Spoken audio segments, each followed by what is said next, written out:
네, 사건 사고 소식 알아보도록 하겠습니다. 저희가 제목을 전세 황제로 잡아봤습니다. 빌라왕, 세모녀, 그 이후에 건축왕, 이 전세 황제까지 등장했습니다. 저희는 먼저 빌라왕 얘기부터 좀 다뤄볼까 합니다. 빌라왕, 이 빌라왕이라고 불리는 김 씨가요, 사망한 이후에 피해자가 속출하고 있습니다. 자본금 하나 없이요, 무려 1,000채가 넘는 빌라를 사들여서 세입자들의 전 재산과 마찬가지인 이 전세 보증금으로 사기를 쳤다고 합니다. 구정 차장님. 네. 이런 사기 수법이 처음은 아니잖아요. 그런데 보면은 잠적했다가 다시 나타나는데 김 씨가 사기를 치기 전에 굉장히 재력가 행세를 했는데 이게 또 재력이 자기 재력이 아니었다면서요. 그러니까 알고 보니까 뭐 부모님 집과 땅을 이렇게 담보로 저당 잡아서 이제 그 고급 차를 렌트해서 이제 타고 다닌 건데, 아하. 그러니까 이 사람이 그 수천 채, 그러니까 1,000채가 넘는 이 빌라를 이렇게 투자할 수 있었던 비결이 뭐냐면 자기 돈은 없이 이제 갭 투자를 계속해서 남의 돈으로 또 사고 해서 지금 그 늘려 나간 거거든요. 네. 그러니까 전형적인 이제 뭐 폰지 사기처럼 이 전세 사기를 일으킨 건데, 이제 이 사람이 죽고 나니까 이제 나머지는 피해를 그 천여 채의 어떤 이 전세금을 냈던 분들이 지금 고스란히 받게 돼 있는데요.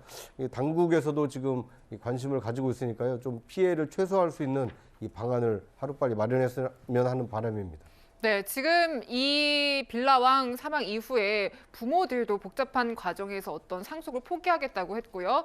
또 친척들도 선뜻 이 빚과 재산까지 다 떠안아야 하는 구조에서 나서기 어려운 상황이라고 하던데요. 변호사님 어떻습니까? 그렇죠. 지금 이게 그 한정 승인이라는 제도가 네. 있어요. 이거는 이제 물려받은 재산 범위 내에서만 책임을 지는. 예. 근데 이제 물려받을 재산이 거의 없잖아요. 체납 세금도 이게 많고. 그래서 이제 그 부모도 아마 상속을 포기하고, 그러면 이제 이순위로 가서 또 포기하면 그때 가서 이제 그 보증보험 보험을 들 수 있기 때문에 보증보험료 이걸 이렇게 줄 수 있는데, 네. 문제는 이제 1,139채 중에 보증보험에 가입한 게 44채에 불과한. 그렇죠. 거의 없어요. 네. 정말 이게 그 심각한 이런 이제 피해자들이 속출하고요. 저는 이 사건이 이제 그 아주 범죄 중에 질이 안 좋아요. 질이 안 좋습니까? 우리가 이제 그 마키아벨리가 한 말 이런 말이 있어요. 네. 국민들은 자기 부모를 죽인 자는 지도자는 용서해도 자기 재산을 뺏어간 지도자는 용서 못한다. 군주론에서. 예. 네. 근데 이게 전 재산입니다. 서민들은 그렇죠. 보증금이 전 재산이에요. 이게 피해가 보면 어떻게 되겠습니까? 이게 피해자가 몇 명입니까? 저는 앞으로 이제 이런 제도 개선이 좀 필요합니다. 지금 보면 이게 구멍이 숭숭 뚫려 있어요. 앞으로 이게 그 피해가 안 생기도록 보증보험 제도도 개선하고, 그다음에 그 세금을 확인하는 체납세금 여러 가지 제도 개선이 필요하다고 네. 봅니다. 네. 그러니까요. 지금 피해자들은요, 기가 막힐 노릇입니다. 내 전 재산을 도대체 어디서 되찾아야 되냐? 그 목소리 저희가 한번 들어봤습니다. 당장 전세금을 못 돌려받는 상황이 되니까 이사조차 못 나가는 상황이 돼서 만기가 끝나면은 대출 상환을 못해서 신용불량자가 될 것 같다는 생각이. 아, 신용불량자가 될 것 같다. 나는 집을 계약한 것밖에 없는데 신용불량자가 될 것 같다. 이렇게 지금 한탄스럽습니다. 그런데 빌라왕 사건 끝나기도 전에요. 전 요즘에 무슨 왕들이 이렇게 많은지 모르겠습니다. 2,000채가 넘는 빌라로 사기 행각을 벌인 건축왕, 건설왕도 잡혔다고 하는데 이 왕은 도대체 무슨 왕입니까?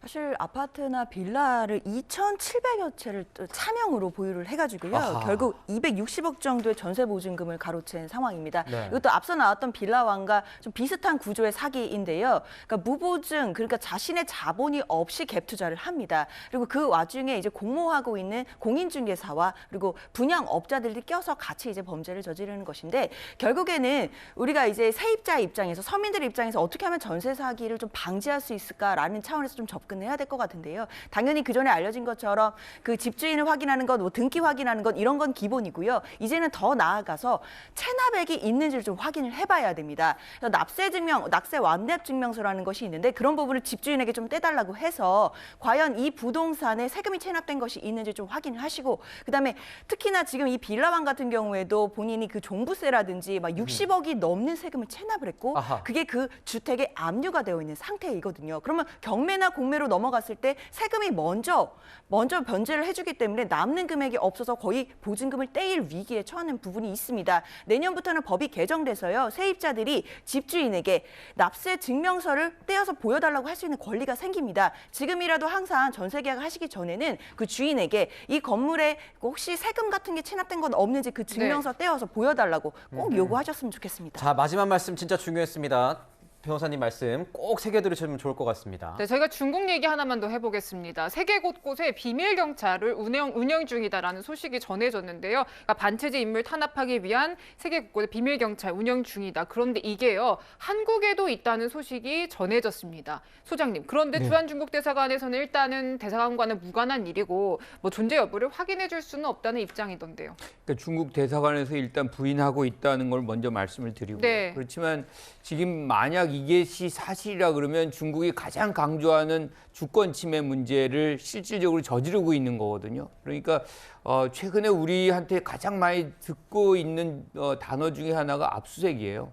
압수수색을 왜 빨리 안 하는지, 그래서 실질적으로 어떤 일이 벌어지고 있는지 출국 금지하고 조사를 해서 우리 주권과 민주주의가 침해받지 않도록 해야 될 것 같습니다. 네. 네.